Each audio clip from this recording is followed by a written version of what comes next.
This is a scene from the 1996 film From Dusk Till Dawn, directed by Robert Rodriguez.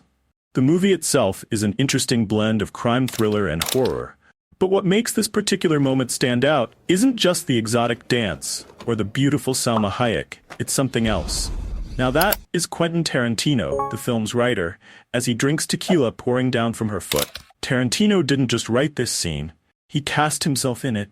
And this isn't just a one-off moment. This is part of a much larger, recurring obsession that Tarantino has showcased across his entire filmography. Now, there is nothing wrong with showing feet on camera. Many writers and directors have done that. There's something about the frequency and focus of these foot scenes in his films that make us ask a crucial question. Is Quentin Tarantino's famous, or rather infamous foot fetish starting to hurt his legacy? Quentin Tarantino is undeniably one of the most influential directors of modern cinema. Known for his sharp dialogue, nonlinear storytelling, and reverence for classic films like Pulp Fiction, Kill Bill, and Inglourious Basterds, which happens to be one of my all-time favorites, his work stands out in Hollywood for good reason. However, there's another consistent element in his films that often flies under the radar, but for some viewers, has become hard to ignore: his obsession with feet. What might seem like a quirky characteristic has now become a recurring distraction, potentially overshadowing his otherwise brilliant career. Look, maybe your method of massage differs from mine, but touching his wife's feet and sticking your tongue in the holiest of holies ain't the same fucking ballpark. It ain't the same league. It ain't even the same fucking sport. Look, foot massages don't mean shit.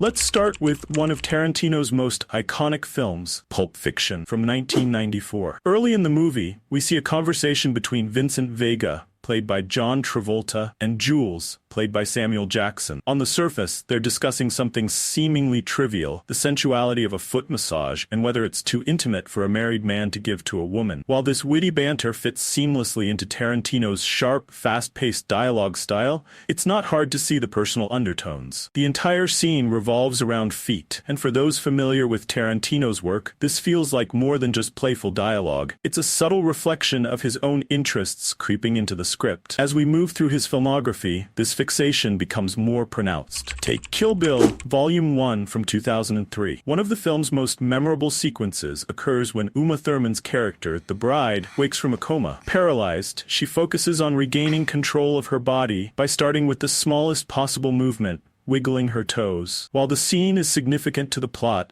the extended focus on her feet takes it beyond what's necessary for the narrative. The camera zooms in for an extreme close-up and lingers on her bare feet as she wills herself to move again. It's a moment that could have been brief, but Tarantino stretches it out, leaving audiences to stare long after the point has been made. It's another clear example of how his fascination with feet takes over the screen, even when it doesn't serve the story. This pattern continues in Death Proof, 2007, where his indulgence becomes even more obvious. The film, already a love letter to grindhouse cinema, pushes Tarantino's stylistic excesses to new heights. In one particularly notable moment, Rosario Dawson's character lounges in a car with her bare feet propped up on the dashboard. The camera zooms in and lingers on them for what feels like an eternity. What could have been a casual, fleeting shot is turned into a slow, deliberate focus that seems to exist purely for Tarantino's own enjoyment. It's a perfect example of how his personal interests can overwhelm the visual narrative, making viewers wonder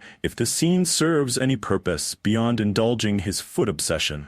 These are just a few examples, but they all highlight a crucial point. Tarantino's foot obsession isn't just a minor, quirky detail that occasionally pops up in his films. It's an ever-present feature, one that sometimes becomes so dominant that it pulls focus away from what's happening in the story. Rather than complementing the narrative or deepening the character development, these foot shots often feel like they're there purely to satisfy his personal interests. And as his career progresses, the frequency and intensity of these moments start to raise a bigger question. Is his foot fetish becoming a distraction in his films? Is it so pervasive that it's beginning to overshadow his work and tarnish his legacy as one of the great filmmakers of our time? Now, one could argue that every director has their quirks. Wes Anderson has his symmetrical compositions, Martin Scorsese has his use of violence. The issue isn't necessarily the inclusion of feet, since other movies also have bare feet shots in them. It's the frequency and prominence that have made this more than just a quirky detail. Another very famous example is Once Upon a Time in Hollywood from 2019, where Margot Robbie's portrayal of Sharon Tate is one of the more carefree, light-hearted elements of the film. But what stands out, aside from her bubbly energy, is just how often she's barefoot. Whether she's sitting in a movie theater watching herself on screen, or dancing at a party, the camera repeatedly finds her feet. In some scenes, they're so prominent, it's almost distracting. The audience is supposed to be soaking in the nostalgic 1960s vibe. The moment when she props her feet up in the theater is particularly jarring, because, in a film already rich with atmosphere, that shot feels like it's included solely for Tarantino's personal pleasure. It's the kind of attention that starts to detract from the character and her significance in the story. Many people remember Margot Robbie's feet from Once Upon a Time in Hollywood more than they remember some of the film's key emotional moments. The conversation about his movies often shifts from discussing themes or performances to talking about how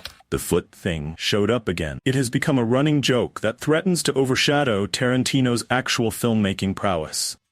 The real question is, how does this affect Tarantino's legacy? For a director who is otherwise praised for his originality, his foot fetish seems like an unnecessary distraction. It's beginning to undermine his larger body of work. When we talk about filmmakers of the future, do we want to remember Tarantino as the director of some of the greatest films of all time, or as the guy with the foot fetish? While this obsession may not be enough to erase the impact of his classic films, it does raise concerns about how seriously his future works will be taken. It's a small but persistent detail that risks overshadowing everything else. Tarantino is a filmmaker with an extraordinary ability to captivate and entertain audiences. His legacy will likely remain intact, thanks to his undeniable contributions to cinema. In the grand scheme of things, does it ruin his films entirely? No, but it does raise the question of whether Tarantino's indulgences are doing more harm than good. At the end of the day, when people remember a filmmaker, you want them to think of the stories, the characters, and the impact of their work, not their personal fetishes. Tarantino may continue to include feet in his films, but it's worth considering if this quirk has become an unnecessary blemish on an otherwise stellar career.